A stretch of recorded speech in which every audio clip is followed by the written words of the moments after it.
Using cruise control inside of Hyundai vehicles is a very straightforward process. Now, this is going to be for regular cruise control, but if you want to walk through on the smart or adaptive cruise instead, check down in the description of this video for that walkthrough.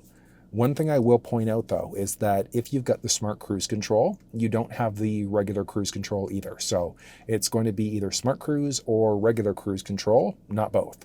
But utilizing the systems are very similar. So you can toggle the system on this way as you start to drive, and then you can set your speed and then either increase or decrease 1 kilometer, 1 mile per hour at a time. You can also push and hold up to go to the nearest zero. So if you're at 45 kilometers an hour, you push and hold up to get to 50. You push and hold down to get to 40. So straightforward there.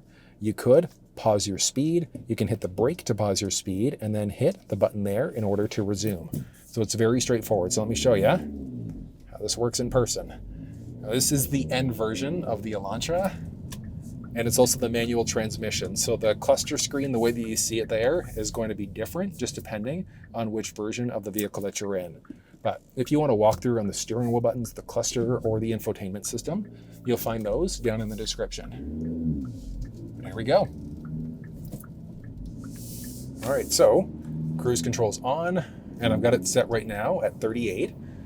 Because I'm in the manual transmission, when I hit the clutch, it turns it off automatically. So you just have to resume your set speed, push and hold up in order to get to the nearest zero, so up to 50. There's also a lane centering system here too, or lane follow assist, I should say. And that keeps you perfectly balanced in your lane as long as it recognizes the lane markings. So you technically need to have your hands on the wheel, but if you're going around a bend without your hands on the wheel, not a big deal.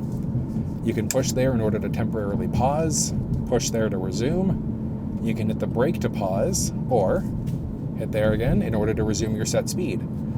Like I said, so this is the regular cruise control. So if there was a car in front of me, it would not slow down automatically. You have to make sure that you're either hitting stop there or hit the brake in order to be able to slow yourself down. And that's again where I said the adaptive cruise really comes into play, because that's going to automatically brake if there are cars in front of you that have slowed down. So in this circumstance, there are a bunch of cars in front of me that have slowed down. But it's straightforward to use. Now, like I said, because I'm in the manual transmission, when you hit the clutch, that's automatically going to disable that cruise control system. But if you were in the automatic and you went to go brake, it would temporarily pause the speed, and then you just have to push in order to resume your previously set speed instead. So relatively straightforward, but that's how you utilize the regular cruise control system inside of Hyundai vehicles.